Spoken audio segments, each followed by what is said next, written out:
that intense. It is very intense, and you can see that now on the monitor, on the screen, as the number 2 Toyota is being hounded by one of the Mercedes. And I mean, this is the kind of action we've seen, and you can see it is definitely closing in on nightfall here. That soft light of dusk and those headlights are absolutely blaring as those two cars head into the chicane, and that is the number 2 Toyota sitting in second and the number 5 Mercedes in third.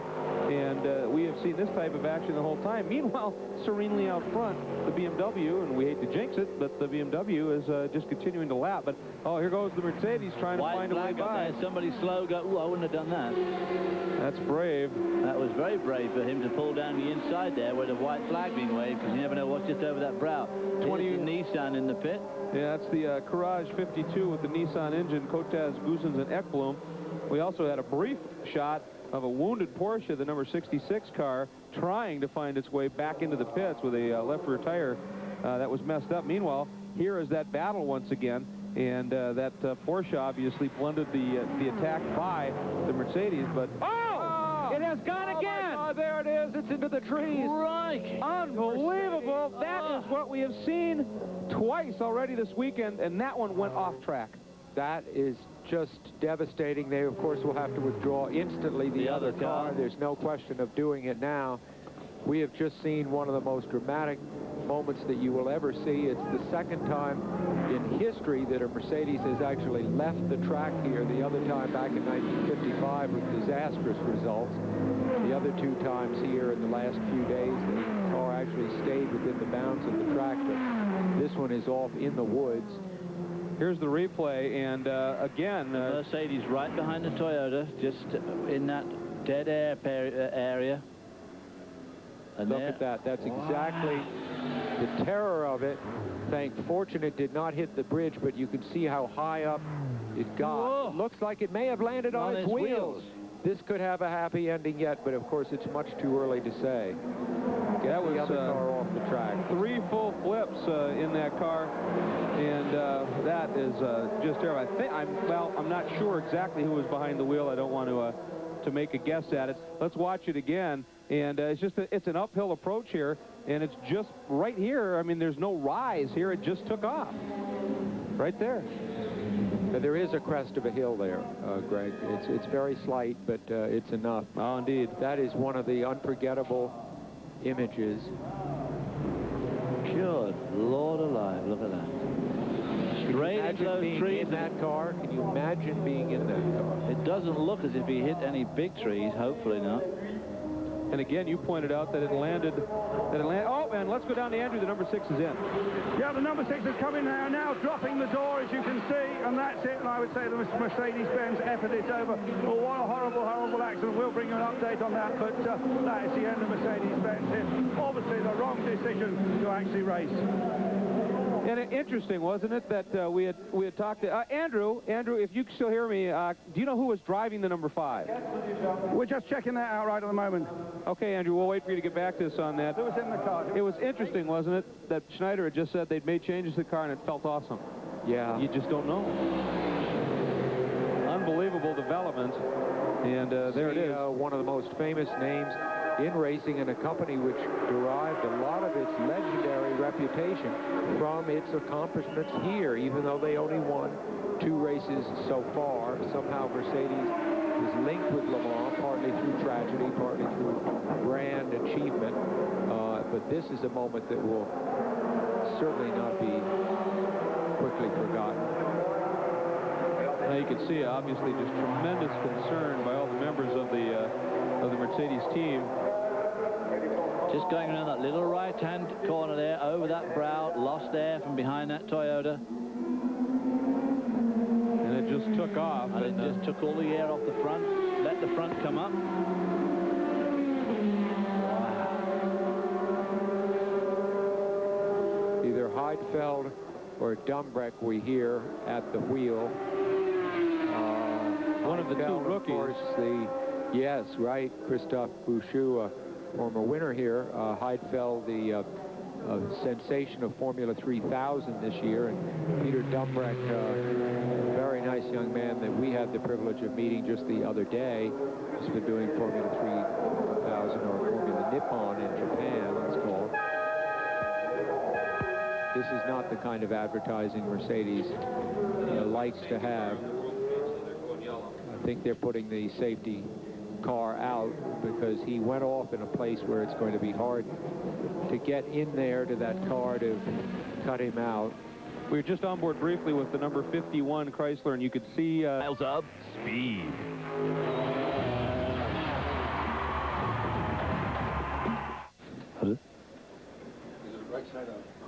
Welcome back to Le Mans, and that is the shot overhead.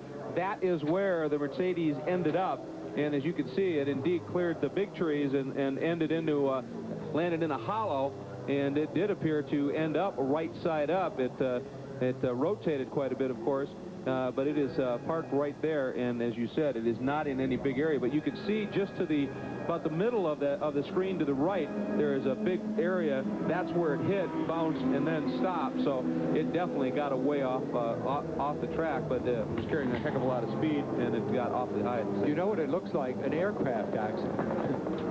But then landing in those trees like that and sliding backwards through the trees, it would be losing energy all the time. So hopefully Mr. Dumbreck's in pretty good shape. There's a very good chance, I think, that he's going to be A-OK, because it certainly lost a lot of speed in and they were able to get quite a few easily, feet. too. Look, David, the door basically was either torn off or just openable there. That looks pretty good. The car's just sitting there. I mean, it looks a lot worse than it really is.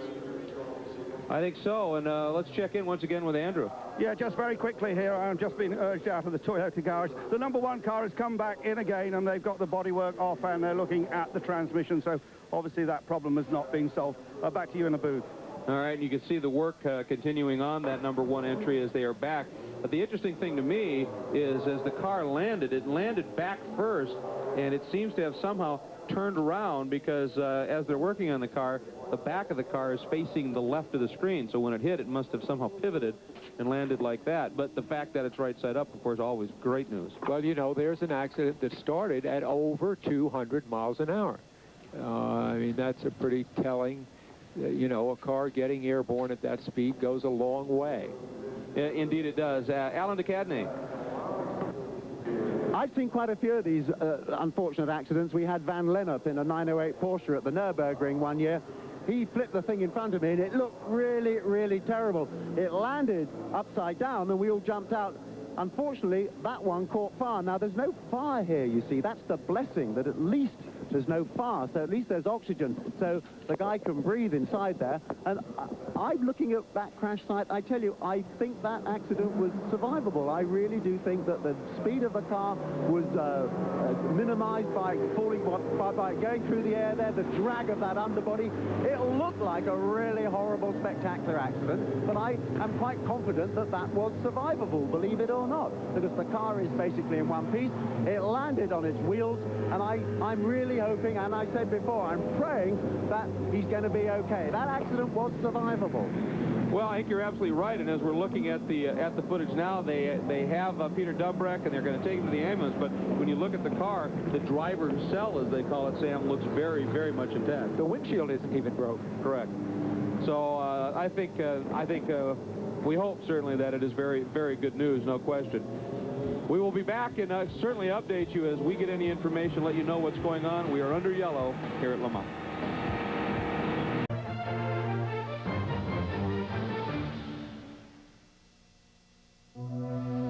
76 years ago, a race was conceived in Western France that was dedicated in equal measure to technology and to sport. The race was 24 hours long, long enough to expose the faults of any car, long enough to test the mettle of any driver. The course, modified somewhat over the years, is today an 8-mile dash through a countryside of fields and pine woods. The lap links the small towns of Mulsanne and Arnaud with the city that gives the course its name, Le Mans. Today, Le Mans has an aura that defines the way people think about racing.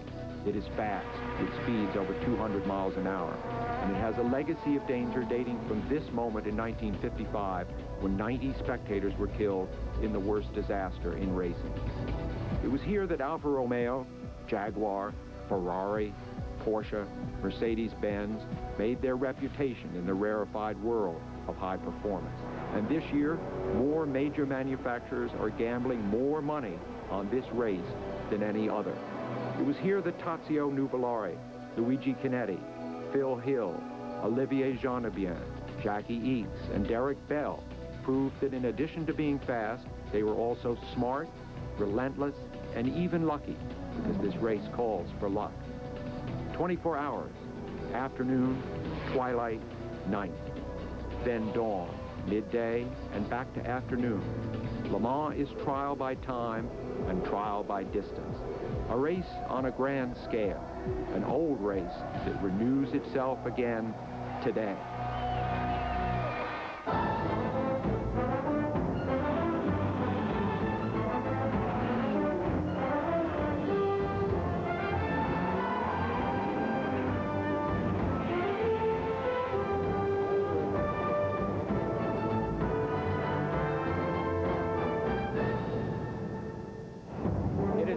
Hot here in western France this afternoon with the kinds of clouds in the sky that Monet used to paint. And I don't think there's a great chance of rain. The crowds have been coming in since before dawn looking for any place they can find to view the race from around this 8-mile-long track. Hello, everybody. I'm Sam Posey. Welcome to Speed Vision Speed Weekend International. We have some great things on tap for you this weekend. We will have 20 hours of coverage here from the 24 hours of Le Mans. And this great race is the biggest race in Europe, and it has an almost mystical appeal for spectators. There's the beauty of cars going 200 miles an hour into the twilight here, and the emotion of men exhausted trying to find their way to the finish just about a day from now. Also this year, more than any other, it is a battleground for manufacturers. Toyota has never won, but they came very close last year, and they have dominated practice and qualifying. Mercedes is a major player with a big problem, and we'll have that story in just a moment. BMW needs to justify their expenditure of a program they are apparently about to cancel. Audi's just getting involved, but they're not happy to be the slowest of the German teams. Nissan was slow last year, and their all-new car is still slow, whereas Chrysler's very fast Vipers should dominate their class.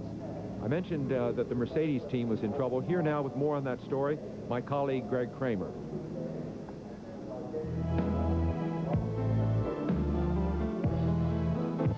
Sam, the problem started early for Mercedes. Look at this wreck. This was a car that was traveling behind another car, Mark Webber behind the wheel, and it flipped. Webber taken off, simply precautionary. He was okay. But the car flipped on its own, a suspected aerodynamic problem. Then this morning in the warm-up, a different part of the track, Webber again behind the wheel, it flipped again, this time ending up on the roof. Webber again okay, but clearly shaken up, as was the team. Norbert Haug on the left was actually considering withdrawing all the cars.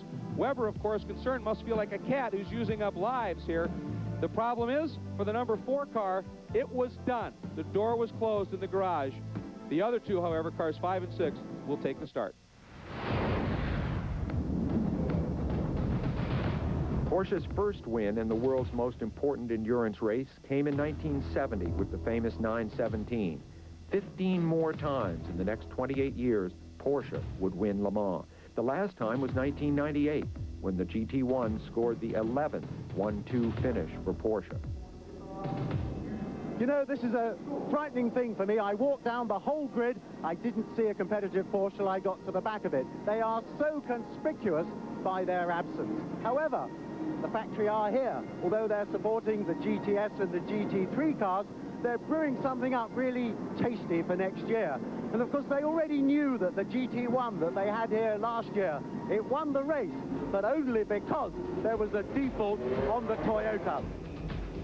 Well, the Porsches will certainly be missed, but even without them, the field of manufacturers may be the strongest ever at Le Mans. We'll be back with the start right after this. So call now, 1-800-714-6655. Speed Vision's 24 Hours of Le Mans highlight show is brought to you by the new Dodge. It's about change. And Rolex, the watch of excellence the world over.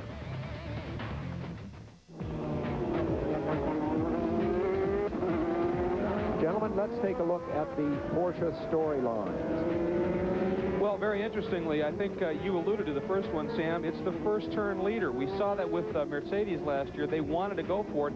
I think maybe we'll see the Panos go to the front. They're very untested. They know they're fast. They have no idea about reliability. If they can get to the front, run competitively in the first hour or two, as you said, a lot of exposure.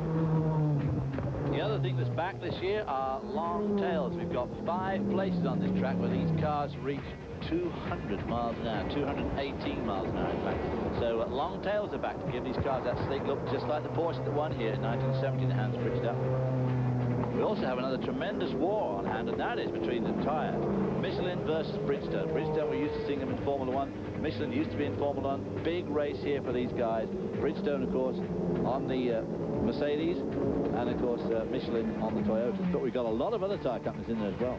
Indeed, and of course we have the impact of the American influence, not just in terms of cars with the Viper and the Panos being very exciting, but drivers as well. We have Johnny O'Connell. We have a number of drivers, Bill Oberlin, in there as well. Let's take a look now at the starting lineup for the 67th 24 Hours of Le Mans. The first row, it's all Toyota and the 2 GT1s, number 1 and 2 respectively. The second row is the BMW, started by Leto, and a Mercedes, the fastest of the Mercedes with Schneider. Row 3, the Panos, great effort, and a BMW Motorsports factory team car. Row 4, another of the AMG Mercedes, and the third of the Toyota GT1s. Row 5, the Audi R8R, that's the open top, and of course you would have seen Mark Webber in the Mercedes in that 10th starting position. Profits for that car was withdrawn, as we alluded to earlier. Row 6, the other Audi from Yost, the open top car, and the first of the Nissans from Nissan Motorsport. In the 7th row, the Lola Judd, that is so fast, and of course the JB Motorsports Ferrari, the lone Ferrari. Row 8 is the BMW private entered, although factory supported entry, as well as another of the Nismo cars, this a Courage. Then in row number 9, the second of the Panos Spiders, and the other Price and Bisher privateer BMW. Row 10, David, is the Courage Nissan, and the first of the Audi Coupes. In row 11 is the Lola Ford Roush-powered machine, and the Conrad Motorsports Lola. On row 12, we have one of the Audi R8s. That's Johansson Ortelli, a closed car, and an LMP 99, the only Ferrari here. On row 13, a Courage C50 with Henri Pescarolo, 4-time winner, and a Riding Scott Ford Mark II with Philip Gash. Row 14, another Riding Scott Mark II with Apicella Rosenblatt and Shane Lewis, an American driver. Alongside those, running the Chrysler Viper GSRs. Then we had a whole nest of Vipers. Then we've got 2 on row 15 there. That's Tommy Archer from the States, Justin Bell. Alongside them, Clerico, Lanyo, and Martinol. Row 16 is a Chrysler Viper GSR. Alongside him, another GSR, Armin, Hugenholtz, and Seiler. Row 17, we have 2 Porsche 911 GT2s, the first, Sherry, Gousselard, and Bourdais. Row 18, another Chrysler Viper GTS, and alongside that, a Porsche 911 GT2. Franz Conrad driving that. 19, another Chrysler Viper alongside the Porsche 911. Row 20, Chrysler Viper Porsche 999. Row 21, Porsche 993 alongside the 911.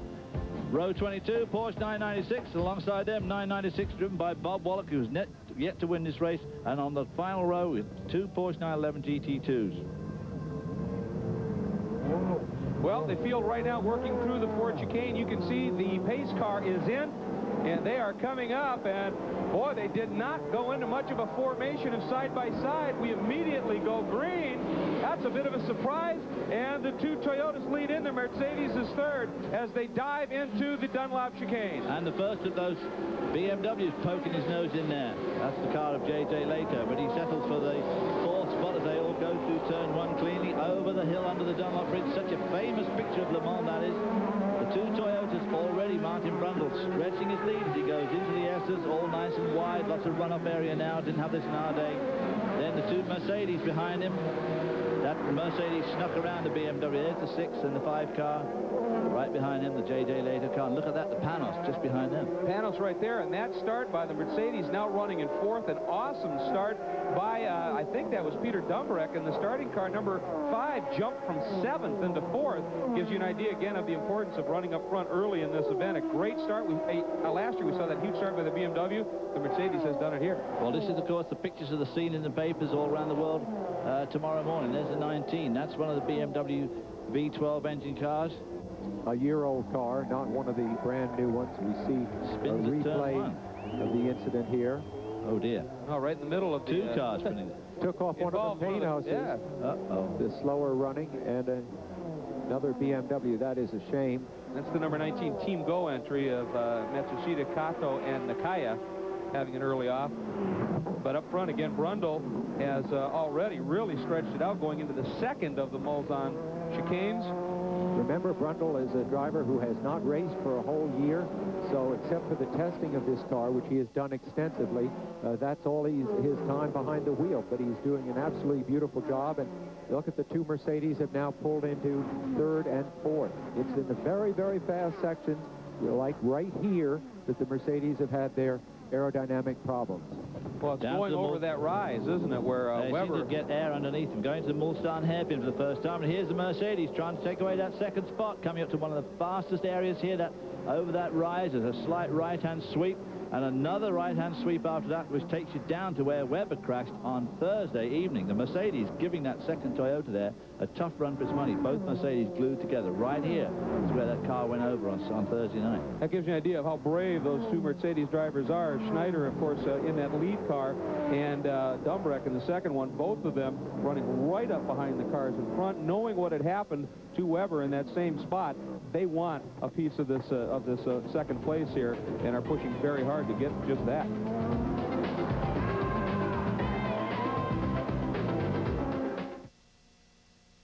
Who got their real hair? Just 5 minutes into the race, and the number 19 BMW visits the pits, a result of an early spin. Moments later, the number 9 Audi comes in to have oil cleaned off the windshield. The lengthy stop cost the team a lap. Let's take a look now at our PlayStation course description. David, you were talking us through some of the segments in those early laps, and you can see this track presents some interesting challenge. Well, it is an absolutely wonderful track to race for 24 hours on. Good long lap, 8.5 miles. In the old days, of course, that straight to your right went straight from Terre Rouge down to Mulsanne. We've now got the two chicanes, one right, left, one left, right, left. Mulsanne corner still very fast for a hairpin. Then that run down to Indianapolis, it road sweeps right twice, and then before that left-hander at Indianapolis, this map doesn't show it, there's quite a significant right-hand sweep right in the braking zone for Indianapolis, which is another second-gear corner. Quick run from Indianapolis up to Arnage, another second-gear corner, and out of Arnage, that run down to the Porsche curves is a bit deceiving. It's downhill, very fast. Then those Porsche curves themselves are absolutely tremendous. I mean, they put a lot of stress on the car and the driver. And then a quick run up to the two Ford chicanes there, which are right on top of each other. The lead Toyota has just turned a lap at 3:37.4, extremely fast for this stage of development, but there is more on tap there. I spoke of the difference between the open and closed cars. The closed cars are called LM GTPs. The LM, of course, stands for Le Mans. The open cars are called just LMPs, for LM prototypes. The GTPs are the Toyotas, the Mercedes, the Audi. The rest of them, BMW, Courage, Panos, Nissan, Lola, Riley and Scott Ferrari, are all the open ones. And it's very interesting. The open car, you're allowed a little bit more tire, and the closed car, you got a little less tire. A couple of other small differences, but the point is, it seems to swing in balance. It's better to have a closed car because it gives you more top speed. Half an hour gone now, and the number 10 Audi is in the pits with gearbox trouble. Its sister car, number 9, is back in the pits, also losing time. The lone Ferrari is in the garage. It, too, has a faulty gearbox. After an initial round of pit stops and almost an hour of racing, Mercedes has taken the lead. Bernd Schneider has taken the lead in his Mercedes, and he's being pursued hotly by the two Toyotas. You can see the reversal of the early pattern of the race, which had the two Toyotas out front and the Mercedes back behind. So Mercedes on the pit stops has turned it on a little bit, and we're having a real race here. This was thought to be possible, and when it was considered that Mercedes might have to withdraw because of the difficulties surrounding one of their cars flipping over twice, we thought that's the end of this race. But now they're racing, and you can see that they're very much an equal for the Toyota, at least at this point, David. And here we are coming down this very fast bit. Now look at the front car here, how it bumps over those bumps on the approach. That's what happened to that car of Weber's. The Toyotas look better over those bumps. I noticed as they came down to the Indianapolis complex, the front of the Mercedes looked a bit unstable. It looks to me like their damping could be just a little bit at fault. It's hard to tell, of course, but I also noticed too, David, on the turn into the Porsche curves, Schneider's Mercedes, when he turned in, he was sliding the car quite a bit in. Those two Toyotas are just on rails. So he seems to be working, I think, harder. The interesting thing is the best lap turn thus far was by Brundle in the early going at a 3:37.2. Schneider, just a little bit ago, was the first car to join the Toyotas in the 3:37 range, and he now has the second fastest lap at a 3:37.79. So he's definitely quick, but just in looking at it, and I mean, but he's trying hard, I think. Yes. There's a look at the number 2 Toyota Motorsports Toyota that is currently running in the second spot, and you'll notice that the number 1 entry is right behind it. Watch what happened here. You can see Bernd Schneider coming up on one of the Riley and Scott cars. He had a pretty big lead, but David, it all went away because of a very hairy moment. It did. He tries to go around the outside of his car, realizes he isn't going to make it, and look at this locking up there, smoke coming off the back tires. Bernd Schneider's heartbeat raising rapidly there, loses a lot of momentum, but does not quite lose the lead. We've just had a change for the lead going into that first Malzahn chicane. Well, a bit of traffic got them there as they came down there, and the Thierry Boutsen car, the number 2 car here, you see him getting right tucked in under the wing there, gets a good draft as they come down to that chicane, pulls up along the inside, blocks the turn for Bernd Schneider, and takes away the lead. Now he's going to be able to pull away. Interestingly, too, I mean, even though Schneider was driving the wheels off that car, trying to stay in front, doing everything he could, when they got into that pass zone, he didn't make it difficult at all. I mean, you're not going to risk this early in the race doing something silly to block the lead. He gave plenty of room. We'll return to the 24 Hours of Le Mans after this.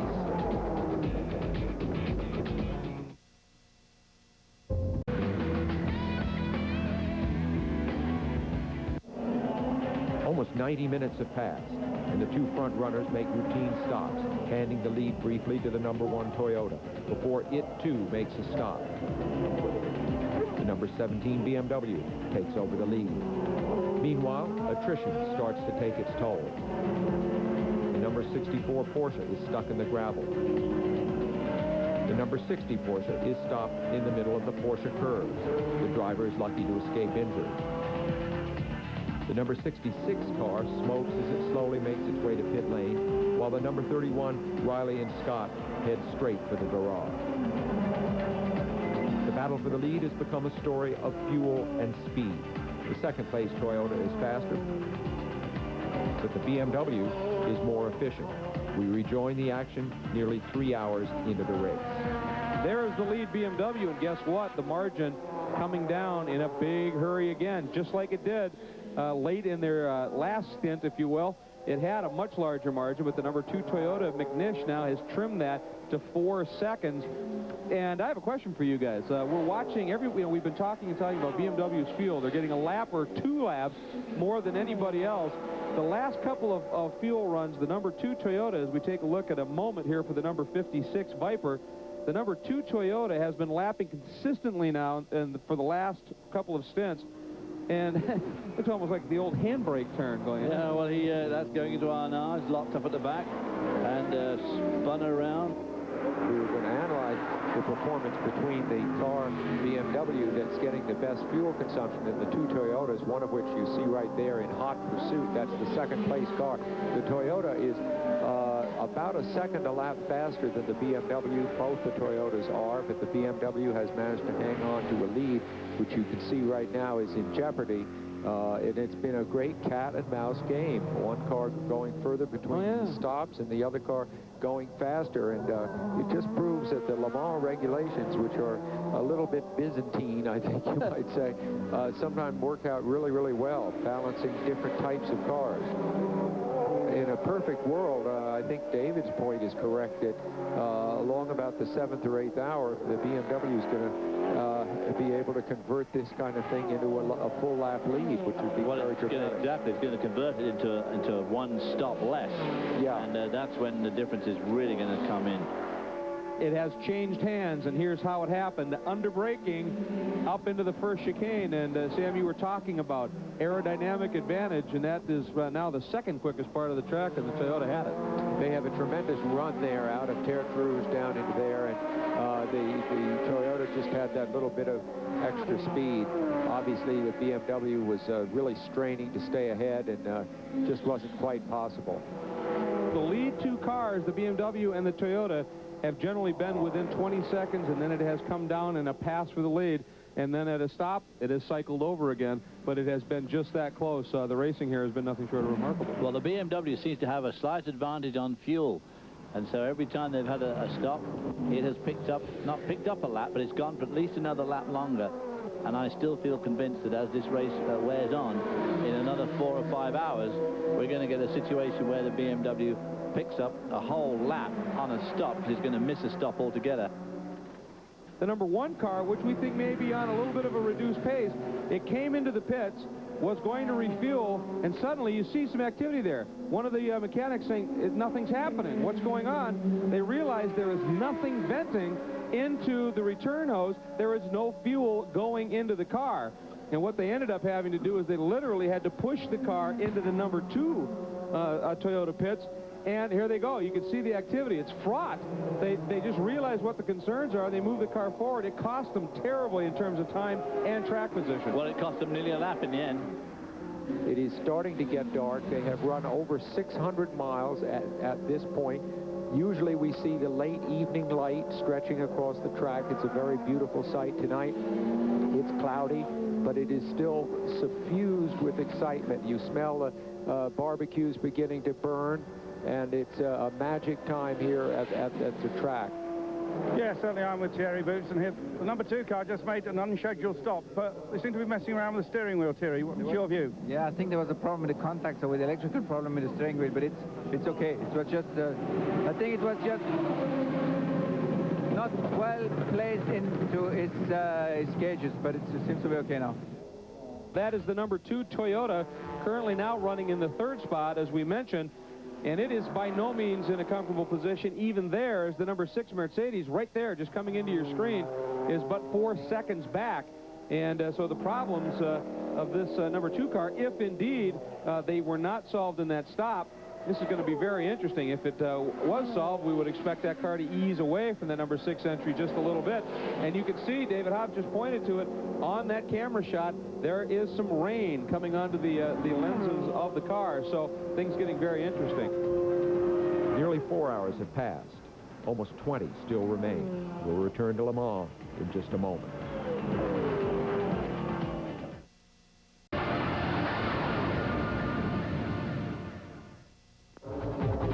4.5 hours into the event, and the number 1 Toyota experiences major problems. In the garage, the crew replaces the entire gear cluster. The same problem that cost this team the race a year ago. After 44,000 miles of testing, the problem persists. It's just past 8:45 French time. The stage has been set for one of the most dramatic moments ever in motorsport. The number 2 Toyota is being hounded by one of the Mercedes. And I mean, this is the kind of action we've seen, and you can see it. It is definitely closing in on nightfall here. That soft light of dusk and those headlights are absolutely blaring as those 2 cars head into the chicane, and that is the number 2 Toyota sitting in 2nd and the number 5 Mercedes in 3rd. And we have seen this type of action the whole time. Meanwhile, serenely out front, the BMW, and we hate to jinx it, but the BMW is just continuing to lap. But, oh, here goes the Mercedes trying to find a way by. Somebody slow go, ooh, I wouldn't have done that. That's brave. That was very brave for him to pull down the inside there where the white flag being waved, because you never know what's just over that brow. 20 Nissan in the pit. Yeah, that's the Courage 52 with the Nissan engine, Kotaz, Guzens, and Ekblom.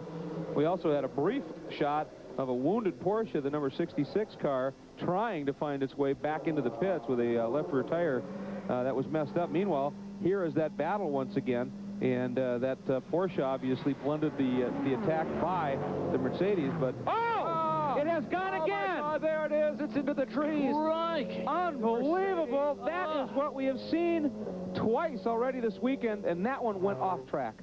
That is just devastating. They, of course, will have to withdraw instantly the other car. There's no question of doing it now. We have just seen one of the most dramatic moments that you will ever see. It's the 2nd time in history that a Mercedes has actually left the track here. The other time back in 1955 with disastrous results. The other 2 times here in the last few days, the car actually stayed within the bounds of the track. But this one is off in the woods. Here's the replay, and again... Mercedes right behind the Toyota, just in that dead air area. And look at that. That's exactly the terror of it. Fortunate it did not hit the bridge, but you can see how high up it got. It looks like it may have landed on its wheels. This could have a happy ending yet, but of course it's much too early to say. That was the other car off the track. 3 full flips in that car, and that is just terrible.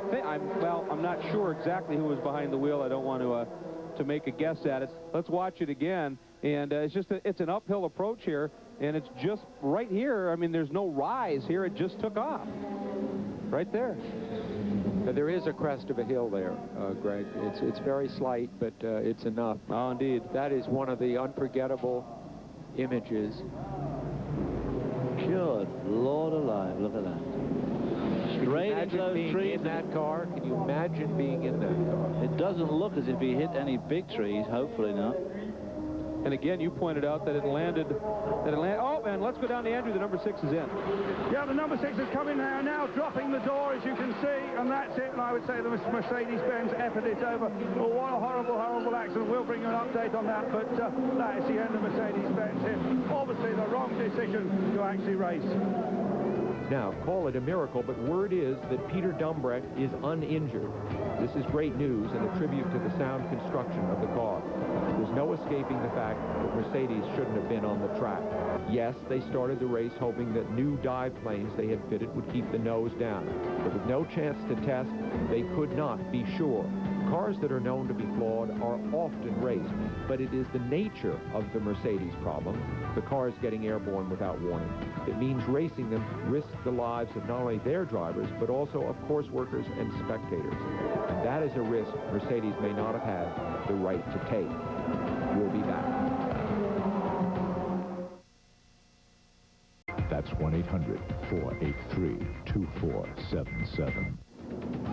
Welcome back to the 24 Hours of Le Mans. As a result of the Mercedes crash, the field would remain under caution for over 36 minutes. The number 2 Toyota would take advantage of the yellow to change brake discs, and the number 1 car continues to work on the transmission and would later return with a hydraulic lead. We are now 5.5 hours into the race.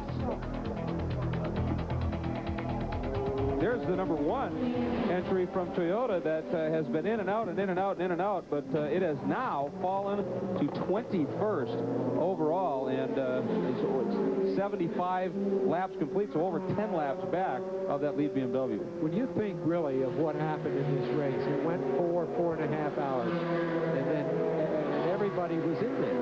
There were no retirements among the leaders. I mean, it was very exciting and surprising things were happening, particularly BMW doing so well. And then suddenly, bam, lightning struck. I mean, you know, while Dumbreck was having his problem, while Peter was off in the woods there, you know, Toyota was pushing cars in and out of the garages like they were going out of style, and the entire complexion of the race changed. And we've now got BMW, who's basically was considered a few hours ago a long shot, with a big lead. It's their first and third, and a Toyota, which you've got to feel might be suspect because of the sister car, problems to the sister car, is running second. And a Nissan, of all things, is running fourth, a car that was considered to be way too slow to be on the pace. So, well, and just 4 seconds adrift of the Nissan, Sam, is the Audi, which was also a car that really wasn't considered a threat. It's now 5th. It's the open-top Yost entry, number 8. But those lead cars ran an incredible pace. Yes, they did. The Mercedes, to me, Chris Economaki, of course, commented on it when he came into the booth. That vertical movement looked way more than just a bit of a damping problem, and quite clearly air got underneath the car. They were all driving over the curbs, clipping every apex, going out on all the exits of all the corners, using up a tremendous amount of road and a little bit more, and driving very, very hard. That incredibly awesome Judd Lola is in the pits, and it is blowing a lot of smoke out the back of that machine. Again, Christoph Tinsu is, I believe, that's the driver behind the wheel. He was the starter, and it is going right into the garage, and it is smoking. Yes, it's not looking too good at all, I'm afraid. There's a load of nasty-looking steam coming out of an exhaust pipe. Now, that isn't oil smoke, that's not fuel smoke, that is good old-fashioned steam coming out of the left exhaust pipe. So I would suggest that this engine's punctured its water jacket, that a valve's gone into the head or something like that, dropped a valve perhaps, I'm not sure. But when water comes out of an exhaust pipe, that only spells one thing. Major tragedy, I'm afraid. Yeah, I could even see water dripping out of the pipes. Oh, my God, what a shame for them. This thing was running so well. I think they're going to close the old barriers down because really it's all over. Yeah, water dripping out the exhaust pipe. Not good. Approaching 6 hours now into the 24 hours of Le Mans. We'll be back. Every race except for your trip home from work. Speed Vision's 24 Hours of Le Mans Highlight Show is brought to you by Porsche, who wish to remind you there is no substitute, and Yokohama Tire Corporation. Turn on technology with Yokohama tires. Twilight at Le Mans lasts so long, and a driver's eyes have so much time to become accustomed to the dark, that the transition into night might appear to be easy. It isn't. Night at Le Mans is a video game of lights, reflectors on the guardrails, headlights and taillights, lights glowing in the instrument panel, lights glaring in your rearview mirror, lights at the pits, lights at the carnival. Brake markers pop up out of the darkness. The curbs are a strobe of white and red. Gouts of flame leap from the exhausts. In this whirling kaleidoscopic world of light, a driver often can judge his speed only by other moving objects, and depth perception goes awry. Speed is relative, not absolute, and the real world beyond the lights is hidden in blackness, night that is as impenetrable as a dungeon wall. Ordinarily, night is for sleeping and rest, but not for someone who drives at Le Mans, where tired eyes struggle to make sense of a gaudy funhouse and wait for dawn. It has just gone 2 o'clock in the morning. They've been racing for 10 hours, and Dorsey, what a race we've been seeing. I'll tell you right away that the BMW, the number 17 car, with Christensen, Leto and Muller, continues to lead. The best of the Toyotas, the Boots and Kelleners, McNish car, that is currently second, and in fact, about 2 hours ago, Alan McNish put in a tremendous stint. He got within about 40 seconds of that lead BMW, and now that gap has widened a little bit. It's just about 2.5 minutes right now as he passes. Then in third place, another BMW. In fourth place, Toyota, then Audi, then another BMW, and then Nissan, and then Audi, BMW, and a Lola, the Kramer Lola, round out the top 10. Dorsey, as I said, your first time here and your first impressions of this incredible motor race. An absolutely awesome race going on for one. I can't tell you this BMW Toyota strategy. I don't know if it is a strategy. Are they just racing, Andrew, or is this a rabbit and hare contest? One BMW fast, one Toyota chasing, then a slower BMW and a Toyota chasing that. I don't know if it's team orders or not, but they've been waging a war now for almost 10 hours. Well, I think they're absolutely flat out, to be honest. You just see those magnificent shots there. The very famous trees as you come out of the Tête Rouge corner. In the old days, of course, there was no Armco. They used to paint those trees white, and the headlights used to pick them up. Just we're seeing pictures here from our host broadcaster for the first time, actually, of racing through the middle of the night. There, that's on the Mulsanne Straight coming there into the first chicane, the one which goes right, left, and then right again. And the big story, of course, here, Dorsey, has been the Mercedes-Benz. No Mercedes-Benz left in the race, of course. One flipped in the morning warm-up session that put out Aussie Mark Webber. He actually flipped twice this week. And then not that far into the race, Dorsey, we saw the extraordinary sight of the Peter Dumbreck car just flying through the air. And to put everybody's mind at rest, Peter Dumbreck is perfectly okay. They took him off to the hospital, had a little check over, but he is perfectly okay. I've spoken not to Peter directly, but to one of his friends. He's talked to Peter. He'll probably come back to the racetrack tomorrow morning, and he has had the most miraculous escape that's ever been seen in motor racing. But we'll catch up with that a little bit later. Right now, as we're going through a series of pit stops, you see one of the private BMWs here, and Well, this is the sort of job that gets done in the middle of the night, Dorsey, checking the brake disc, actually the bodywork's coming off the front of that car. Because you've done long-distance races, the Daytona 24 Hours, some of the things are very much the same, Dorsey. A lot of people actually say that the Daytona 24 Hours in many ways is tougher than this because of the G's and the banking, but nevertheless, this is a very tough race. It's a tough race, and you see a pit stop like that, they go right to the brake disc. I've seen some guys out there with veneer calipers measuring the wear on the pads and so forth. Somewhere along the way, you've got to change those pads, and they plan it. It's going to be a little longer stop, but you can make it work to your advantage. This is a race which has seen a lot of twists and turns, but one of the big twists came for Martin Brundle, and that car had all kinds of problems with the gearbox, and but ultimately it wasn't that which has put it out. And let's just check out what happened to Martin Brundle. What he is into the chicane.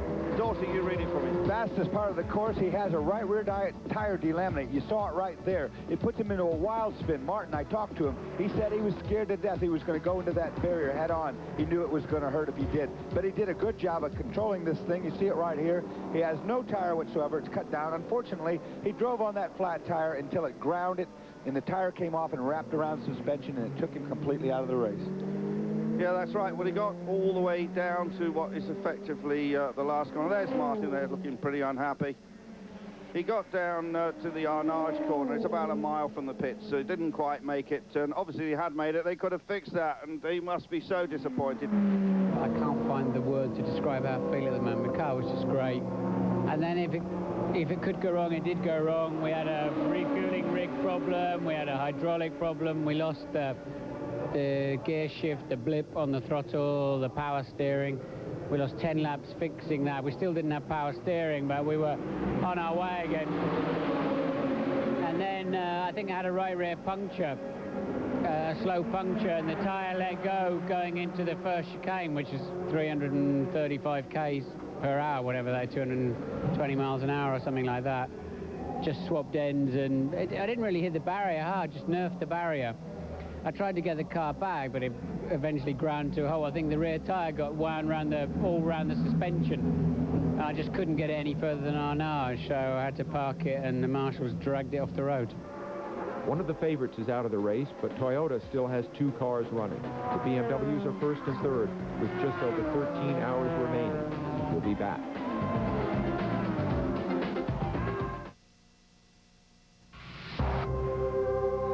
Super Channel and Movie Max. You and me? The world of premium television that revolves around movies. The quick wrench is guaranteed forever. Craftsman makes anything possible. Images from 2 years ago, the French driver Sahel Ayari climbing out of the burning wreckage of his Viper. They thought they were going to win 2 years ago. Last year, of course, they did win. Vipers came to Le Mans, and suddenly Porsche were vanquished by the great big throbbing V10 engine that is in that particular motor car. Just look how excited they were at the end. The Eureka team, this is really an American-French cooperation. And with us here in the booth, Lou Brittain, the boss of Chrysler. Welcome, Lou, here, coming up here in the middle of the night. I thought all you high rollers were in better this time of night. Well, being an old racer myself, I'm into this with a little bit of adrenaline and excitement, and watching those pictures are somewhat painful but exciting because it shows how far we've come in the last 3 years. We've gone through our growing pains and done a lot of hard work and collaboration with the engineers at Daimler Chrysler and the great Team Orca here from France, and the results last year proved that coming in 1 and 2.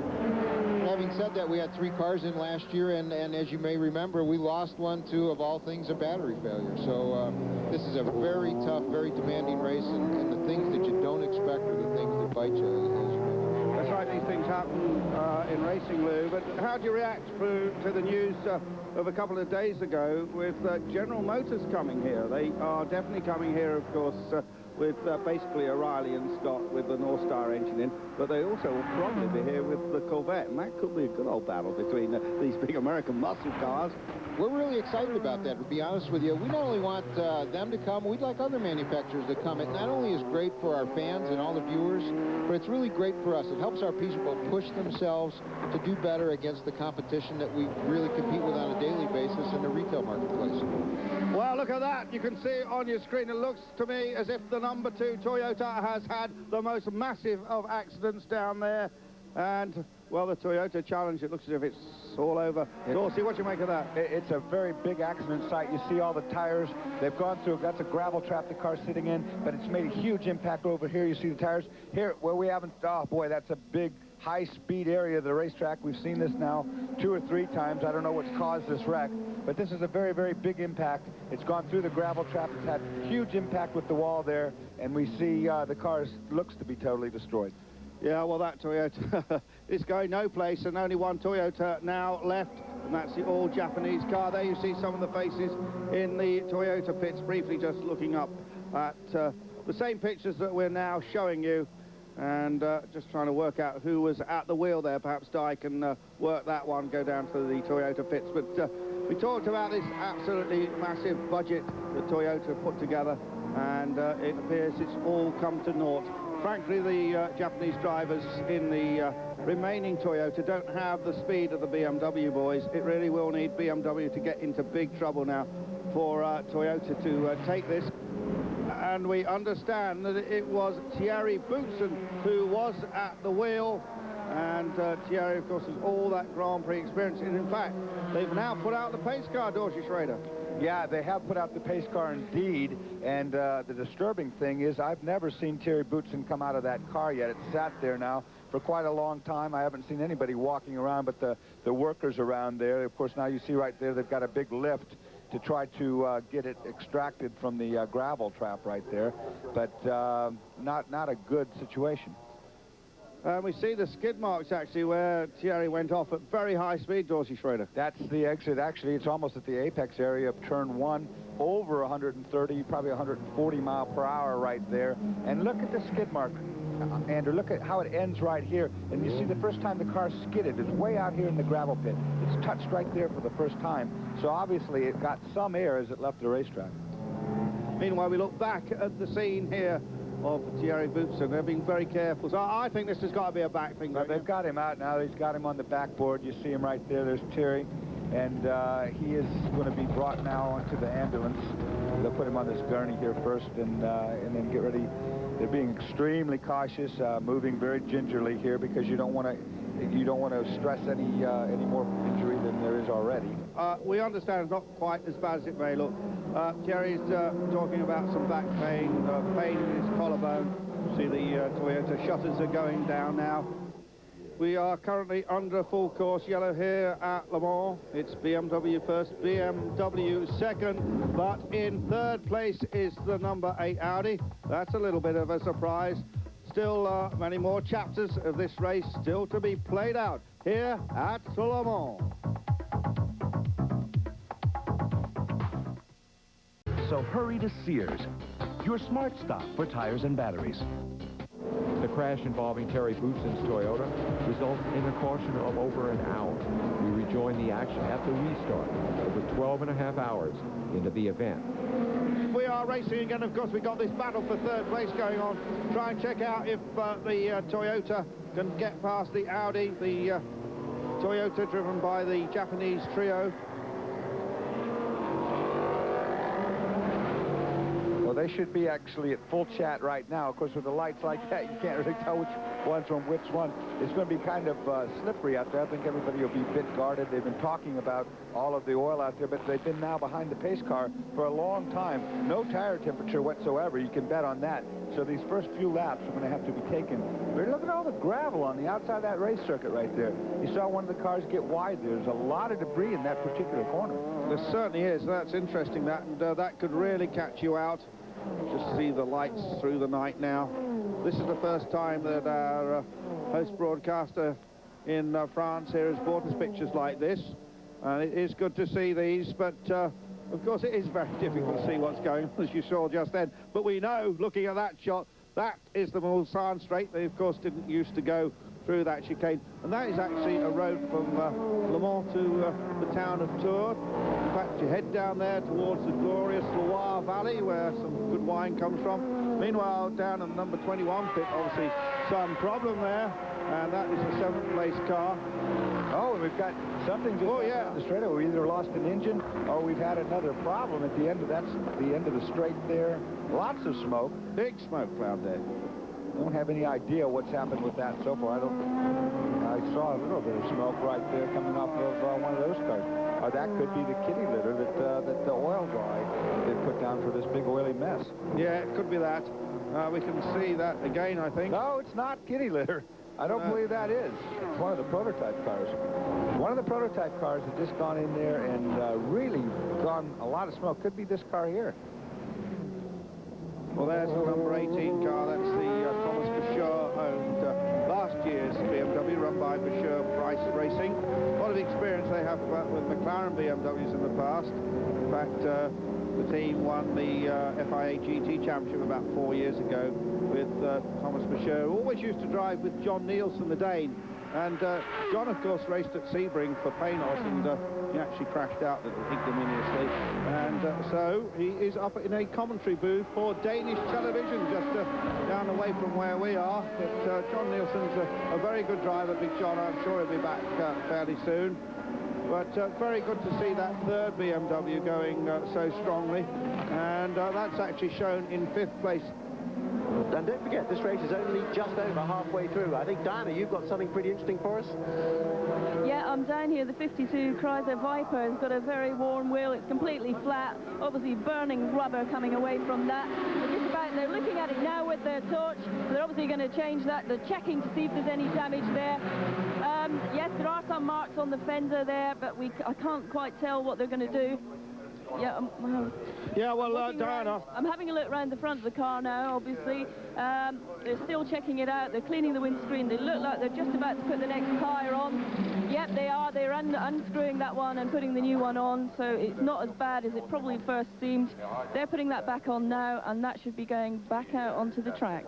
Yeah, I think what's happened there, Diane, has picked up a bit of shrapnel out on the track. That's punctured that front, and they're just looking to check if the suspension's been damaged. That, of course, is the number 52 car, which had been leading the category, is now 1 minute 18 seconds behind. But this is the first problem at all that the 3 factory Vipers have had.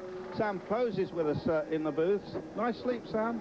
Yes, thanks you very much, Andrew. It was a delight, only a couple of hours, but that's all you need to give it a sense of being a new day. And I think, you know, that's one thing. If the drivers are disciplined enough to use the couple of stints that you can take off, you can get an hour or two and come back and feel that it's a new day.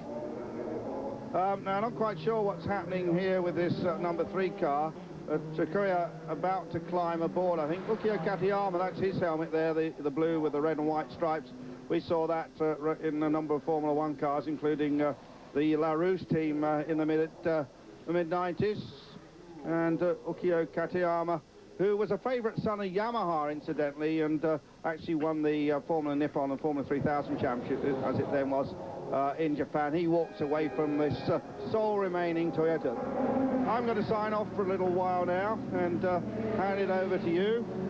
Meanwhile, I'll leave you with the current positions. BMW number 17 currently leads by 3 laps from BMW number 15. The Audi is third, back in front of that Japanese-driven Toyota. And then in 5th place, the number 18, a private BMW, then an Audi, then a Nissan. We'll take a break. Suffer 98787. That's 1-800-489-8787. Le Mans 30 years ago. It was the last year for the running start, and it looked to be Porsche's first victory. Their new 917s and proven 908s dominating from the beginning and looking invincible.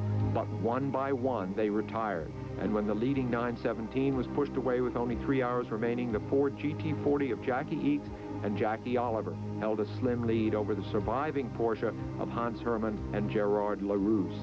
For the last hour, Eakes and Hermann swapped the lead back and forth, sometimes more than once a lap. A 24-hour endurance run had boiled down to an all-out sprint. Out of White House for the final time, they appeared. And at the flag, it was Eakes by mere yards, the closest finish in Le Mans history.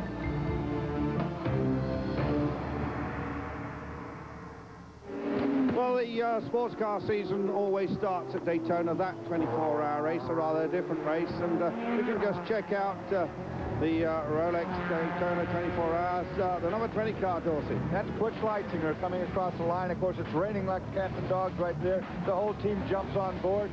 I don't think you'd put another guy on there. They're all happy as can be as they've won the 24 the second time. Now we go to Sebring and the BMW, which came and saw and conquered there. The race, of course, finishing in the night. And look at the congratulations. Tremendous success at Sebring for BMW. What a precursor to Le Mans. 13 and a half hours into the race, the number 8 Audi comes into the pits to change rotors. It's a quick stop, in and out in 2.5 minutes, and they maintain their 4th place position. The only fire to be seen during the night comes from the 62 Porsche, driven by Hurtgen, Arley, and Bosse. The flame extinguishes itself, and the Porsche continues on its way. The lead BMW makes a pit stop and driver change with no problems. It's back on the track in less than a minute. The 5th place Audi, number 7, makes a pit stop and driver change with Lauren Aiello getting out of the car. The Audi does not refuel.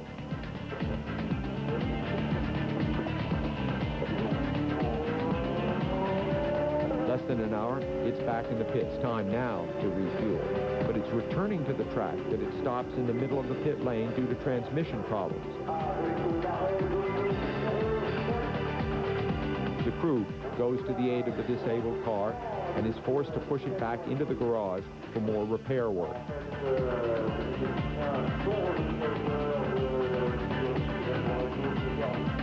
The lead Viper in the GTS class pulls in for a routine stop. No problems as Carl Wendlinger gets out of the car after a long stint and Dominique Dupuis gets in. They're running 10th overall. You see the light coming across the circuit now. We'll be back in just a moment.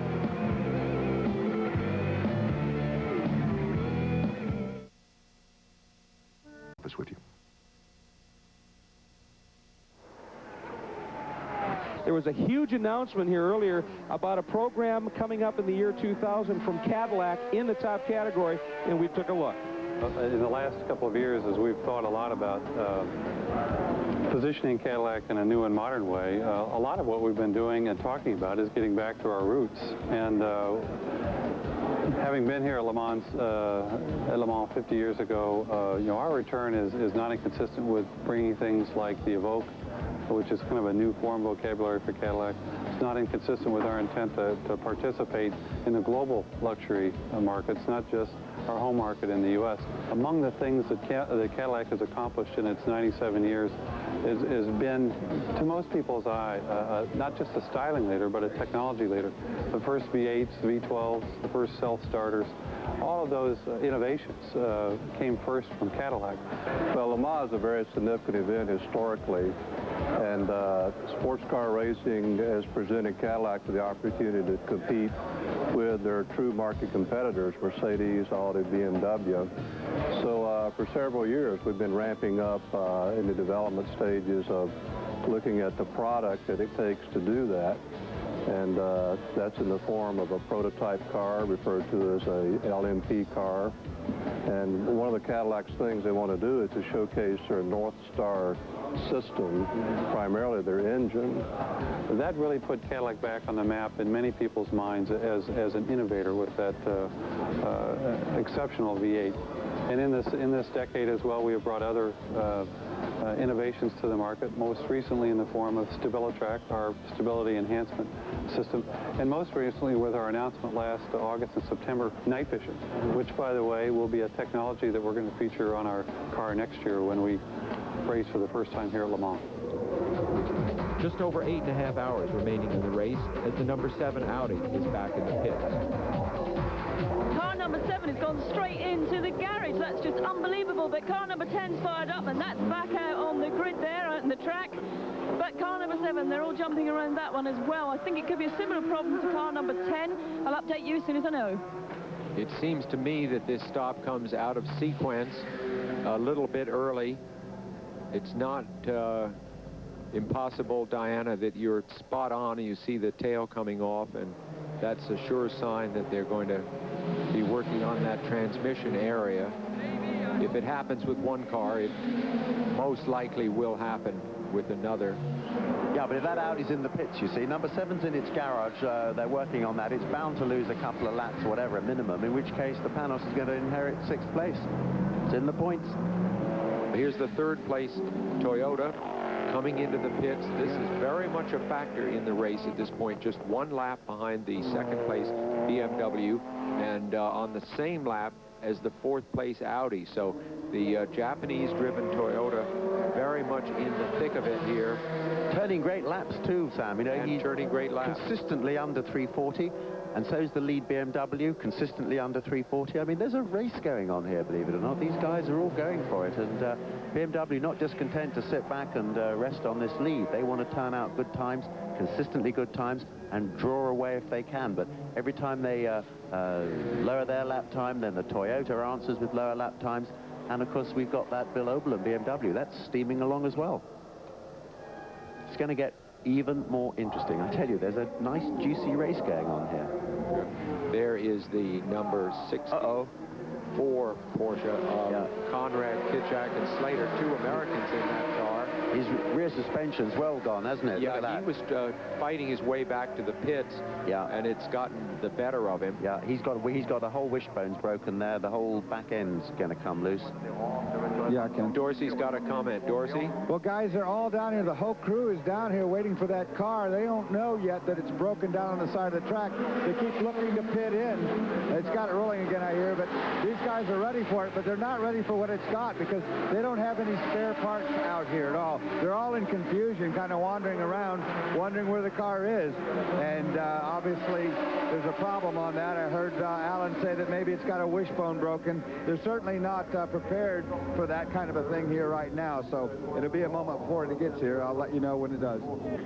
Guys, the right rear, I saw it as it came in. The wheel's completely destroyed. The tire, of course, is down. The wheel itself is bent quite badly, as if it's hit a big curb or it's gone off the road and hit something pretty solidly. I think you're probably right. It's probably done a wishbone, but it's done the wheel, the tire, and everything on that side. It'll be a lengthy repair for sure. They've got it in the garage. It's going to take them a while because they're going to have to do a lot of work. I can look at the thing right now and see that the whole corner is completely shrapnel. The tire and wheel are destroyed. It's hit something out there on the racetrack, probably a curb, and it's hit it quite hard. Just 10 minutes after the Porsche's problems, the number 55 Viper suffers a similar fate. Look at this picture here. The nut has already departed, and here the wheel is going to go with it. That wheel's coming off. Yep. Look, and there's the sticker on the wheel. Arrivederci. Oh, bon nuit, Dick. That wheel is going. And that car, I would now suggest, is probably out of the race because I don't think they can limp it round to put another wheel on. Unless they've got some magical thing on board to put on there and pump it up, they've had it. The 10 car there looks like it's finally let go. Just come into the pits. Either that or it's got the most horrendous oil vacuum problem there on the overrun. I don't think that was tire smoke. That was a huge cloud of smoke that came out of it as it braked into Mulsanne. They've had a lot of problems with that car. It's currently in 22nd spot with 197 laps on board, so it's a long way behind the leader. And it sure doesn't look like the pace you would normally run in this section of track. Oh, there goes again. Something fell off it then. Whoa, more stuff falling off it. What the heck is I don't know. I wonder, did he have a tire let go? We have seen that.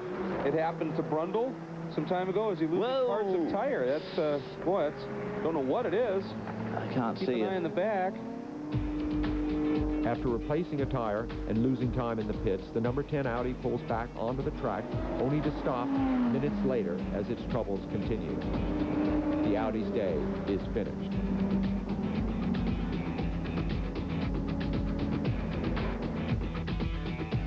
The number 15 BMW, running second, has a quick spin but keeps on going.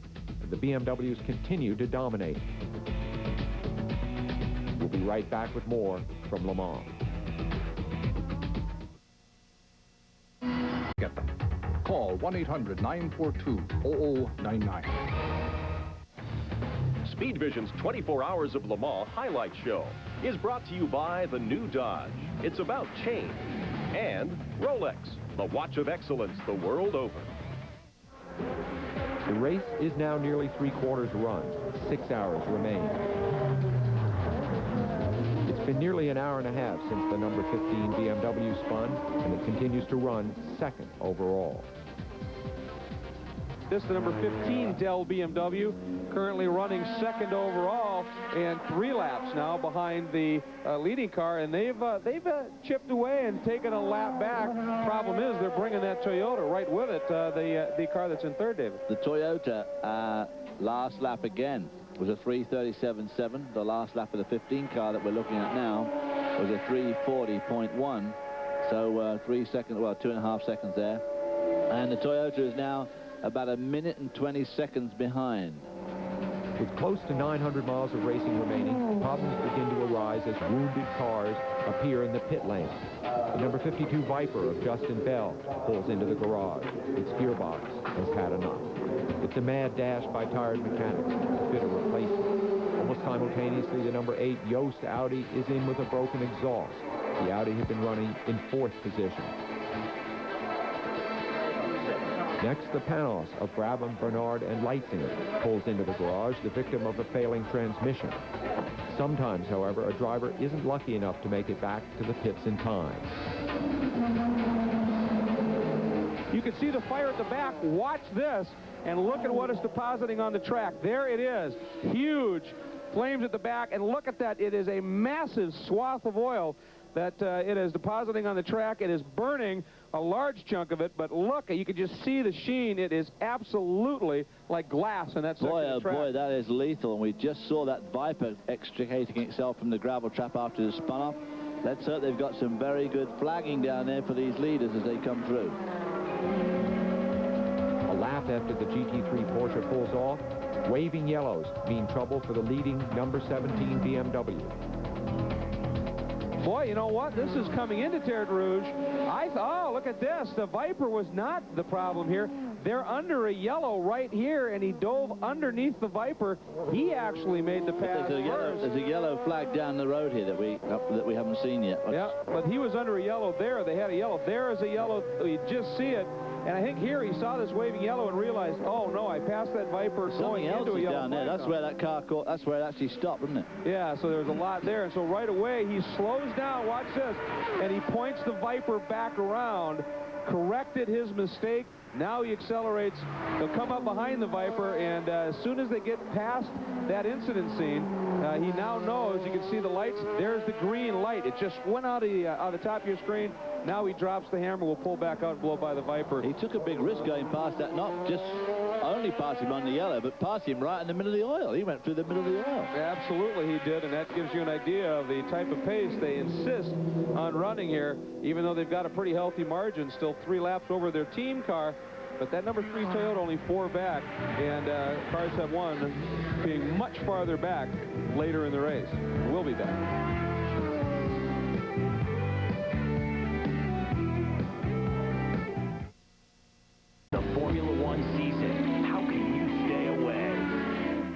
Big development, and that is the number 17 BMW that has been leading. It has had nary a flaw, and suddenly it is off to the right side of your screen, left side of the track. The entire nose of that car is gone, and the driver is still on board. They're trying to figure it out. They're readying. There's the garage. They're readying a nose. Question is, can they get that car back into the pits, and can it be done by just the driver? There is a corner marshal, and they are giving some assist. Now the question is, you know, the rules are so iffy here on this. The driver, he may have been shaken up. I think he's had an accident. He's definitely had an accident. He's not looking. Yeah, he's hurting. He just indicated to the corner marshal. He gave him a thumbs up, and I think left leg's okay. He might. Well, we're going to see here. See if he tries to step in, get the car in, and as you said, if there's not severe damage, I don't know. His right leg. Oof. That's definitely tender. He wants to get out and walk. No, it works, so somehow or other, he has had a crash. I mean, of course, now again, you were saying the host broadcaster. Obviously, the amount of cameras and tape machines they've got here is awesome. But you can't video and record every car, every inch of every lap, and it could be. But that we just look, he's walking. He's taken his helmet off too. So he's is that walking. Christensen or is that J.J. Lato? Looks like JJ's late. It is JJ Leto. It is JJ. It is Leto, so that helmet, boy, it messed us up again, as Andrew Marriott alluded to. Lots of different paint jobs on that helmet. There is one of the drivers getting ready to go into the Ferrari. And I hate to say this, and it comes certainly at the expense of J.J. Leto, Christensen, and Mueller, who had put in a simply stunning drive. But in that lap and a half now, the lead battle goes instead from a 4-lap deficit to the leader to a 1:28 deficit to the leader, because that's the gap between the 3 hours and 9 minutes left. With no indication of what went wrong with the lead BMW, there was concern in the BMW camp. Let's check in with Dorsey Schrader. Dorsey? Well, guys, I was standing down here in the pit next to Gerhard Berger. He indeed came running out of the back. He was unaware of the problem that he had. In fact, he ran out into the middle of the pit lane here and had a look at the same line feed you're looking at on the big screen TV. Obviously, at that point, JJ had the helmet off and was not talking to anyone. So they really don't know what's happened down here in the pits. Let's go back down to Andrew Marriott as we try and find out anything that might have happened. Andrew? Yes, I managed to catch hold of Gerhard Berger off camera, and he told me, we've had a technical problem. I can't tell you what it is at the moment. We're going to have to analyze it. There was some discussion at the previous pit stop about changing the nose, and they changed the nose. I just wonder if that nose came off. Gerhard would not confirm that. I said, did the nose come off, Gerhard? He said, I can't say. It was a technical problem. We are analyzing it. Let's now take a look at our top 10 while we start to sort through some stuff. And Sam, with all the changes, it's the BMW and the Toyota. The margin with that Toyota stop probably up to a little over 2 minutes at this point, but that number 8 Audi, what a story. Well, they've now moved into a solid third. A BMW driven by an American, Bill Oberlin, is in 4th place, where he finished last year. The other Audi, which appeared really to be out of it and just limping around, is 5th. The Nissan has moved up to 6th. They've never really been in the picture, nor has the Courage in 7th. But the Panos, which was delayed, has benefited from this and has rebounded to 8th. There's a Viper running in 9th, which is sensational, and another Courage in 10th, splitting the 2 lead Vipers at the moment. There's another Viper back in 11th. But everybody's moved up, and there's been a little reshuffling. But as we say, there's an awful lot of racing left to go, and some mysteries surrounding the lead BMW. The BMW has just taken the lead. If there is, in fact, a flaw, it's something to do with the nose problem. Echoes of Mercedes-Benz, the problems they had last evening when there's Gerhard Berger. When their troubles, of course, resulted in the terrible crash and retirement of their team.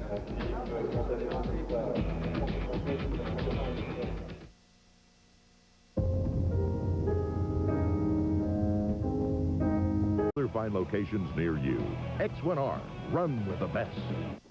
As I said, we are within our last 3 hours of the 24 Hours of Le Mans. You, again, are looking at the car that is one of the cars of extreme focus here. It is second, the number 3 Toyota, the deficit down to well under a minute after the stop. Actually, that will expand out now, of course, because they have completed that stop. But that's the nature of the thing here. As one stop, it compresses, it expands back out. There is the leader, Yannick Dalmas, in the number 15 BMW Motorsport Dell Computers BMW. And concerns have to still be there, although the car seems to be performing flawlessly. But then again, J.J. Leto's lead car, the number 17 entry, Sam, went some 20 hours, looked absolutely flawless, and then everything came apart, quite literally. That's true, but whatever problem they had, we were fairly sure was with the nose. Obviously, the nose came off. We can make that assumption. And it must have been some kind of fastening system that perhaps the jarring of going over the curbings or something else had weakened in some way. And when they made the pit stop here with this car, they checked that stuff out. They were prepared to put a different nose on. They chose not to. That makes me believe that whatever they saw when they took a good close look at this car suggested to them that it was okay. The number 7 Audi that is in 4th and in a battle for that position for its life. Only 15 seconds behind is the BMW of Bill Oberlin and Soper. And that Audi is in, Andrew. Yes, the car just comes to a halt right in front of me now, and it's Dindo Capello at the wheel. He has very little experience in this sort of car, but he's doing an outstanding job. This is a routine stop. It will include a tyre change. I suspect, you're never quite sure, but they're looking just at the front end, very careful, just checking the discs are fine, the fuel is still going in. They must have been very near to empty there, and the car is fired up again, and they haven't changed tyres, but of course, as I told you before, that's significant. Now, Dalmas has just turned to 3-minute 40 flat, 3 minutes 40.004 seconds, and we are watching now if he continues, which he does. Let's just watch this if we can and see what the time is for Suzuki in the number 3 Toyota. He's through the Ford chicane. He's last turn of that, the right-hander onto the front straight. In. Look at that. He'll be in apparently next lap. P2, and watch for the time. The fastest lap of the race for the Toyota, a 3:35.8 second lap. Wow. When Dalmas responded and turned to 340 flat, Suzuki says, no worries, and he took off almost 5 seconds, 4.2 to be exact. And now the margin is 42.4 seconds. Suzuki has the bit. Why would you get him out of the car unless you had to? And here he comes, number 3, Toshio Suzuki, is bringing that car into the pits. And do you remember how happy he was when we interviewed him earlier? He has lived up to that. Andrew? Yes, the car is coming in, of course, obeying the speed limit in the pit lane here. The team are ready. Now, again, the crunches. Will they change tyres or not? What a great drive, though, from Toshio Suzuki. Katayama is getting ready to get in. Suzuki is climbing out. Let me tell you something about little Yukio Katayama. I don't know if you know this. He's rather like Martin Brundle. He doesn't drive regularly these days. Do you know what he does most of the time now? He climbs mountains. That's his big hobby since giving up Grand Prix racing. He's climbed some very big mountains, but I think now he's got quite a big mountain to climb also. Well, we're being pushed and hustled around here. I have to tell you, some jostling going on, but I'm pretty sure these tyres are actually going to go on. That's going to cost another 30 seconds, of course. They have cleaned the windscreens. The door is going down, so cut out. And they've decided not to go with the tyres. They didn't go with the tyres, and out goes that car, which is battling for the lead. 1 hour after the Toyota driver switch, the chase for the lead begins to heat up. Pierluigi Martini sets the fastest lap in the lead BMW, but it's Katayama who shows he can go even faster. Soon the gap to the lead is down to just 1 minute 46 seconds. Tactics count. Not taking on tires in a pit stop can save close to 30 seconds. Here comes, this is the stop. The number 8 machine, Emanuele Pirot is in, and Alan de Cadenet is there. Yes, I am indeed. The number 8 Audi is in the pits. No driver change, of course. They've got wheels all ready to go on, brand new tires. The fuel is going in. Car's looking pretty grubby, but everything's nicely together. And, of course, this car's in 3rd position. It's actually, 4 laps down on the Toyota. However, very important they stay in contention, because this race has still got an hour and a quarter to go. They didn't change tires. They sent it out with its original tires. It's got a full load of fuel. Off it goes. It's still in the hunt. Anything goes wrong up the sharp end, they're ready to pounce. Alan, nothing going wrong at the sharp end, and we have just seen an absolutely brilliant lap from Yukio Katayama. He has just turned, and I can say this with some certainty now, the fastest lap of the race. Not for the car, of the race. Boutsen had the quickest lap prior to this at a 3-minute 35.5. We were wondering if Katayama was going to be able to really throw some speed out there. He has. A 3-minute 35-second flat lap. That's the best of the race so far. And, of course, at the time, also the response from the number 15 entry of Martini at 3:37. So even at the quickest lap, it was still only a gain of a little over 2 seconds, and that's not going to do it.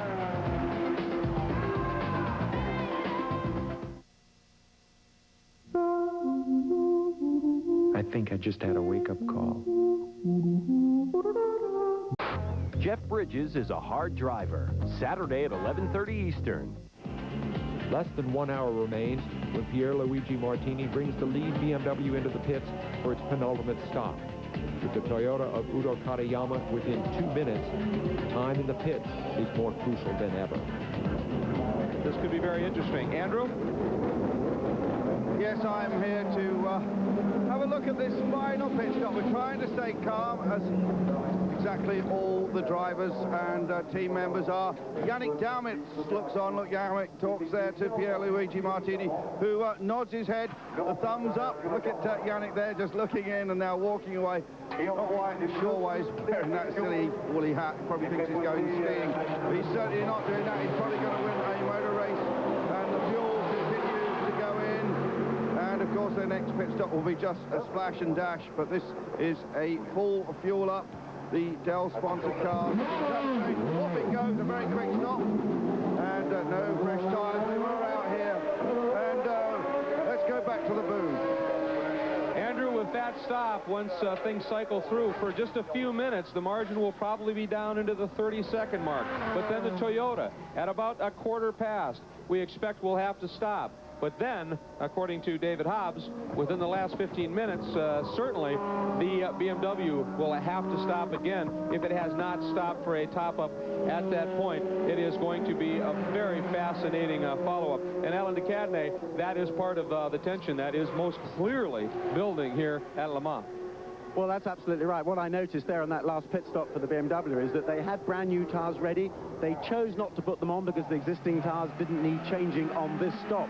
They just filled it full of fuel. As we saw, off it went. However, it could just be when it comes in for its final pit stop, it just has a splash and a dash. But I would be surprised, because if those cars didn't need changing this time, they may need changing next time, which means that the next pit stop may be longer. That, of course, could be really, really critical, because if the Toyota has caught up with them and they have to come in and start changing cars as well, that could make the difference between seeing the checkered flag first or not.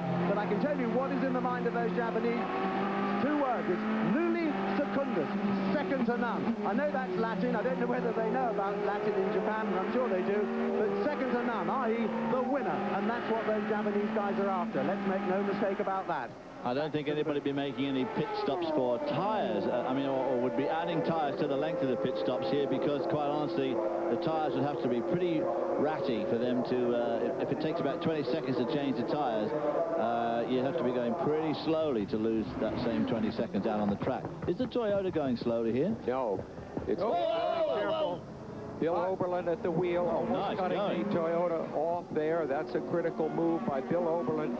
Very much a BMW team man, and you will see Katayama being blocked by Bill Oberlin. I don't know if this is really the right... Well, Bill Oberlin was getting around that 911. I think he's just being awful crafty, and Katayama can't be liking it, I'll tell you. I wouldn't be surprised if he shakes his fist as he goes by. We're probably not going to see that, but whoa, that was a close one there, particularly this late in the game. Bill Oberlin, driving for BMW, running in fifth place, just very nearly became a big part of the story here. Well, you know, I was watching that, and Katayama came up, moved over, was not alongside, went back behind him, and Oberlin could very well have thought at that point, okay, he's going to get me on the exit of the chicane. He stayed wide. It was a very late dive to the inside. Katayama made the move there as we're watching the replay from the world feed. But as you said, Sam, Oberlin was coming up on a slower car, and it's not written anywhere that he has to make it easy. He just has to make it possible. Well, that probably cost him quite a bit of time, but with the way the track is going at the moment, he may now get a couple of laps where he doesn't see a car. Obviously, we can't see anything out the front of his car, so hopefully he's going to get a couple... Oh, tyre gone. He did. There it is. There it is. He may have touched. That's the race. The left rear corner, and what a brilliant save by Katayama. Look at him hunting in the mirrors to make sure that he may get around to the pit. Come up on him. Boy, he is going to try exactly what, shades of Brundle earlier that just let go. Well, that's the race right there. Unbelievable. There, the Toyota Crew springs to life. And do you think that came about as a result of a touch with Oberlin? It looked like he got through clean when he did make the pass. I think... I don't think he touched Oberlin. If he did, he touched him with the front of the car. Well, look at this. He does. Beautiful save. Boy, oh boy. There it had just happened, and certainly not near anybody at this point, but that's not to say that there wasn't something that may have caused that. but that's the exact same corner of the car, and look at how far behind Oberlin was. Now, is this tire going to stay together till he gets back to the pits, or is it going to really come apart and rip that bodywork apart, and then they're really going to be done for? Well, he's got to take a chance. He's just got to take a chance with the thing. The Toyota's in. Let's go down to Alan. Yeah, that Toyota's made really, really good time in here. He's just coming straight into the pits now. There's the tire. It's completely flat. It's chewed up a bit of the rear bodywork. Oh, it's a tragedy for them, but they'll have it right. They're putting fuel in. Now, that's interesting. They're topping the car up with fuel, first of all, before they do anything else. They've got brand new tires and wheels out here, all ready to go. This is the last thing in the world they wanted. It is such a shame for them. Guys were going like rockets, and this is what happened. It's really, really bad luck. That's exactly really what happened to Brundle, of course. He had an explosion on the left rear there, and that's what put him out of the race. Katayama caught it. There's a lot of action down here, as you can see. There's hundreds of cameramen and journalists all swilling around, and the Toyota pit crew, they're all out in force. This is something they can handle out the front here, though. Don't worry. They got a problem under there. Something is damaged. They're not looking very happy about this. Well, they pulled that tire off, went to put the other tire on, and immediately pulled it right back off the pegs. And so maybe bodywork has lodged somewhere. I think it's damage to the suspension, maybe. Oh, I see what it is. There's like a support wire that comes out to hold this piece of flapping bodywork. That had lost its connection. Now, the new piece of bodywork has got the connection for that piece of wire. So they can connect that up. Once they've got all the fasteners, the cam locks in place to hold this flapping body panel, they'll connect up that wire which braces it. This car should be able to lead. As Katayama heads back out onto the track in the Toyota, the complexion of the race has changed completely. The second place car is no longer 2 minutes back. It is 2 laps down. The 24 hours of Le Mans is nearly over. We'll be right back. I'm free. Call 1-800-ABCDEFG. Welcome back to Le Mans, and there is a tire in the Audi pit, and there is a reason for that. The number 7 Audi, the right rear tire, has gone down on the course. It is a Michelin. The tires that have had problems for the Toyotas are Michelins. It could be certainly debris on the track, little pieces of carbon fiber, anything. Certainly there is some strange coincidence at work here, though, and that number 7 Audi is coming in, and that could play very strongly into the hands of that number 18 BMW, as that car had been the better part of a lap behind, and it now might just get a bit of a gift. But the number 7 Audi is now coming into the pits. There's the number 3 Toyota as it continues around, but the number 7 Audi right there at the bottom of your screen is made its appearance in pit lane, Alan. Well, down here in pit lane, there's a bit of consternation because everybody knows this car's coming in. We know it's been smoking. Here it comes. It's limping along. No, it's not. It's just going slowly in the pit lane, I guess, because it has to. They've got new wheels and tires out. And here it comes. It's smoking from the rear right-hand side. Now, they're going to have a look at that and see what it is, obviously. The fuel's going in regardless. They're going to fill that up first. They can't touch the car till it's full of fuel. They can't even investigate why it's smoking. They're all poised for it. Fire extinguishers ready. Fuel going in. These last-minute dramas, this is what makes this 24-hour race exciting. The car's gone up in the air now. Having new wheels on. Aiello's at the wheel, of course. He's obviously very apprehensive. Andrew, I think you've got something for us. Yes, the BMW has come in here, and Piero and Luigi Martini just takes a little drink. Okay. This is a safety stop now. They know they've got this in the bag if they can get to the finish, so they're going to put fresh tyres on. Of course, they know what happened with that tyre exploding with Toyota, so they're putting brand new ones on. They've topped it off, and that only took just a few seconds. This is probably the last time we're going to see this car in the pits. It drops off the jacks now, and they're just about to fire it off. And it goes back on the jacks, so we've got a little problem here with the left front. That's tightened up, and that's now okay. They fire it up, and off it goes. A notably slower departure there than his last one. It just tells you how much the pressure is off that BMW. Now we're in that long-distance mode where you're just driving around listening to every creak and crackle and trying to keep it in one piece. There is your race leader, and it is now a far more comfortable margin for Pierluigi Martini and the rest of the team in the number 15 BMW. The margin is now 2 laps, essentially, over the number 3 Toyota. Then the two Audis, number 8 and number 7, respectively, the two open-top Spiders, rounding out the top 4, and that BMW is in the 5th spot. As the final few minutes tick off the clock, the tension becomes even greater. Along the pit lane, everyone knows the race isn't over until the finish line is crossed. Gerhard Berger's with me here. Gerhard, it's never over until it's over, is it? How do you feel? Well, you know how often I was already in such positions, and then you find out yourself in the very end on a technical problem. So of course we are in great conditions. We had a fantastic race. Unfortunately, we lost one car, but was very, very competitive.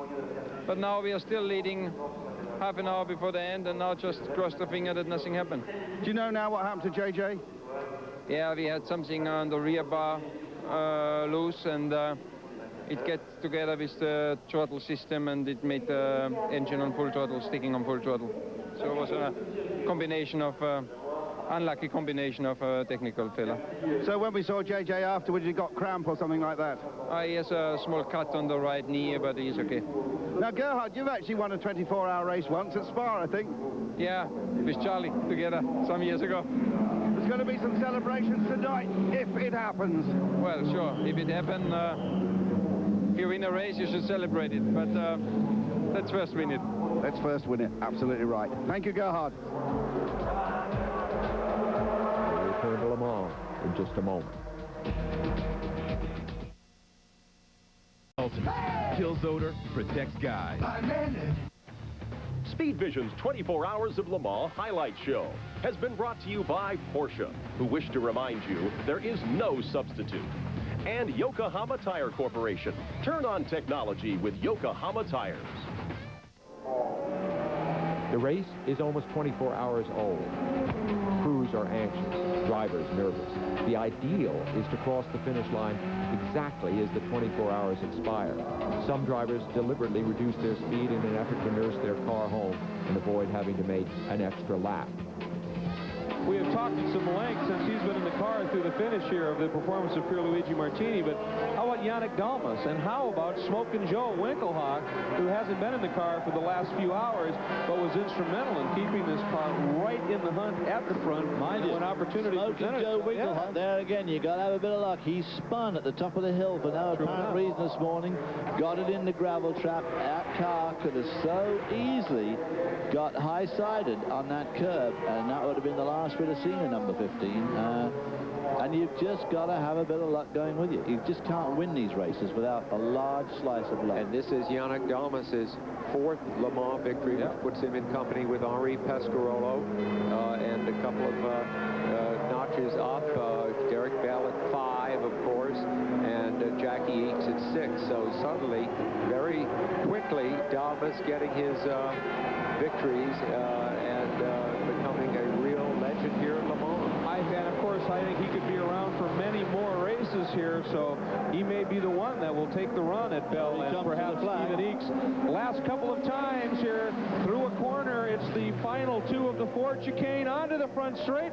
The winner of the 67th 24 Hours of Le Mans, BMW Motorsport, the Dell BMW, and what a performance by Joe Winkelhock, Pierluigi Martini, and Yannick Dalmas. And look at that, a stock. Joe runs out on the track and slaps the car. What a story for Joe. First time in one of these cars, and he wins. He's trying to do a Zanardi there. What a story for the team. This team has gotten the most bang for their Deutschmark you can get. They've done it in an original way, a terrific way, as they so often do at BMW. And finally, after perhaps one of the slowest of celebration laps we have seen, look at this. Oh, that is happy right there. That's Dalmas. His 4th win, and that is emotion. That is great. They can't jump up on the roof of this thing the way we did at Sebring when Hans Stuck and Brian Redmond, who drove most all of the race, and I managed to win that one for BMW. Everybody climbed up on the roof and dented the roof. Let's take a look at our results. The BMW, what a remarkable story, takes the win after the sister car led for so long, had problems. That's what happens when you can go from strength to strength. Toyota second, what a great effort they put up. The Audi program really not factored into being a podium finisher, gets third and fourth.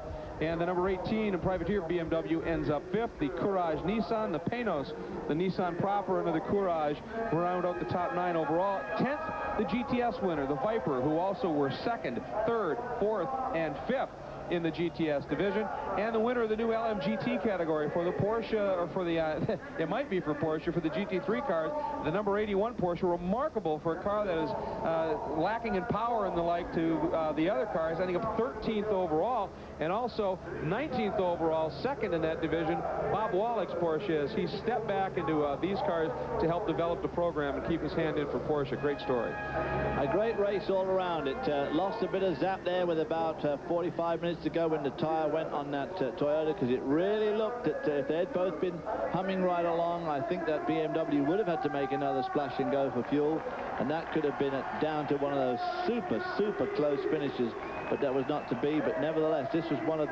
must have been one of the toughest, fastest Le Mans ever, with these guys racing neck and neck the whole way.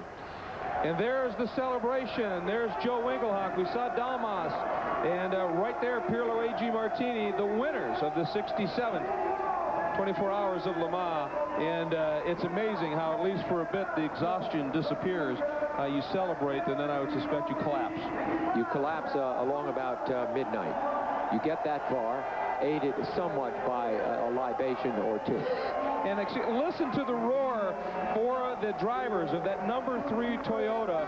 As Martin Brundle said, never showed that kind of pace in testing at any point, and they jumped on the opportunity to take a run at a win here when the 2 favored cars, if you will, had their problems, and the crowd, they know it here, and they are absolutely ecstatic as they walk up there. And there is the Audi. There is Didier Taze and his teammates, of course, Frank Bila and Emmanuel Perot, as they come up onto the podium. A remarkable achievement for Audi in its first year.